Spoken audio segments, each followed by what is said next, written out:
আমরা বলে আসছি আমরা কোনো প্রকারের সেনা শাসন বা জরুরি অবস্থা মেনে নিব না, এই প্রস্তাব আপনাদেরকে কে দিতেছিল সেনা শাসন বা জরুরি অবস্থা? আমরা যখন হ্যাঁ সেটাই বলছিলাম, আমরা যখন ডিবি হেফাজত থেকে ছাড়া পাই, আমরা যেটা চেষ্টা করি যে আসলে মানুষজন এই মাঝখানে তো আমরা আসলে নেটওয়ার্ক থেকে বিচ্ছিন্ন ছিলাম, তো নেটওয়ার্ক থেকে বিচ্ছিন্ন থাকার ফলে তো আমরা যেটা করেছি আমাদের যারা আরো আন্দোলনকারী ছিলেন তাদের সাথে আমরা যোগাযোগ করার চেষ্টা করেছি, এবং এই ওই সময় রাজনৈতিক যে পরিক্রমা যেটা চলছিল সেটা আমরা বোঝার চেষ্টা করছিলাম।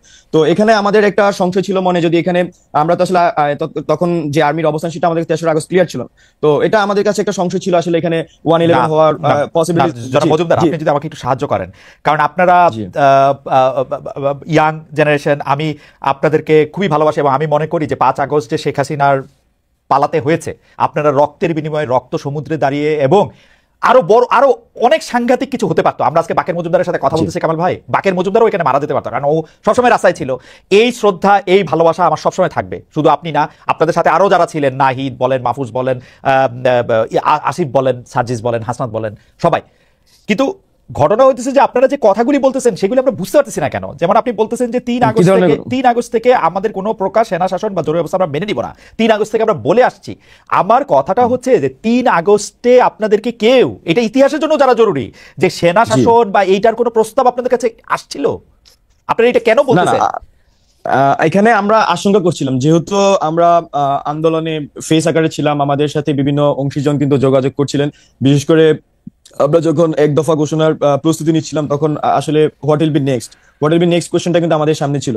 তো এখানে জনগণের মধ্যে যে আমরা আশা আকাঙ্ক্ষা প্রত্যাশা দেখেছি, এবং মানুষ কিন্তু গুলি করলো, সে একজন ওই পুলিশের ভিডিওটাই আসলে সত্যি ছিল, একটা ভাইরাল ভিডিও হয়েছিল। তো সেই প্রেক্ষিতে আমাদের কাছে মনে হচ্ছিল যে এখানে মানে শেখ হাসিনার মানে এই পতন ছাড়া এখানে আমরা নিজেদের শপথ করেছি আমরা ফিরে যাব না। যেই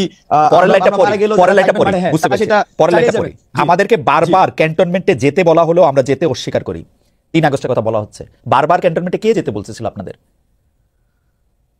এটা কোথায় আপনি পড়েছেন? আমি নাহিদ ইসলাম সাহেবের স্ট্যাটাস পড়তেছি। আমাদের এটা 3 আগস্টের ভাই বলছেন যে আমরা 3 আগস্ট থেকে বলে আসছি আমরা কোনো প্রকার সেনা শাসন বা জরুরি অবস্থা মেনে নেব না, আমাদেরকে বারবার ক্যান্টনমেন্টে যেতে আমরা যেতে অস্বীকার করি। শেষ পর্যন্ত বঙ্গবন্ধু আলোচনা এবং বার্গেনিং এর মাধ্যমে না আমাদেরকে বারবার ক্যান্টনমেন্টে, আমি ক্লিয়ার করি। জি, এখানে 2টা সেন্টেন্স আলাদা।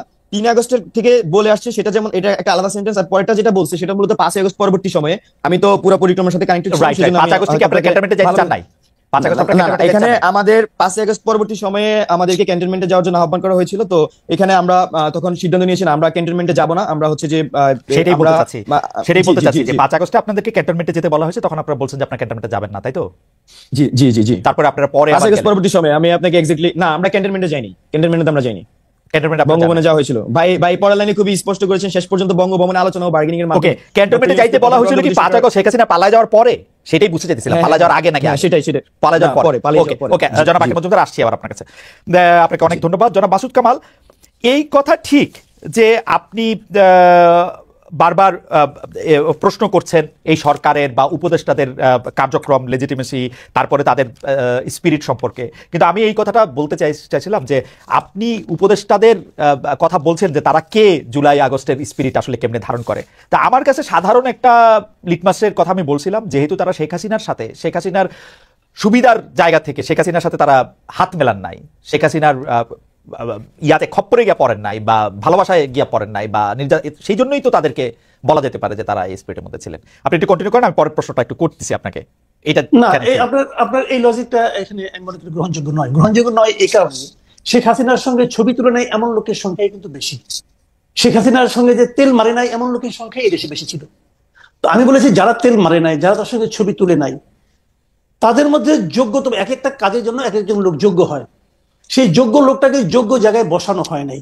সে কারণেই আমি এই সরকারের সাফল্য নিয়ে সন্দেহ পোষণ করেছিলাম। আমি আপনাকে একটা সিম্পল উদাহরণ দিয়ে বলি।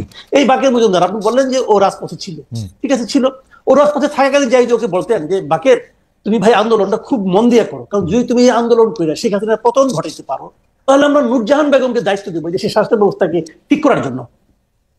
ও কি বলতো আপনাকে? ভাবেন তো একটা কথা, ও কি বলতো? ভাই নূরজাহান বেগম জিনিসটাকে, উনি কে? উনি স্বাস্থ্য ব্যবস্থার কি বুঝেন? উনি কিভাবে একটা এরকম গণ অভ্যুত্থানের পর একটা নতুন সরকারের স্বাস্থ্য ব্যবস্থাকে ঠিক করবেন?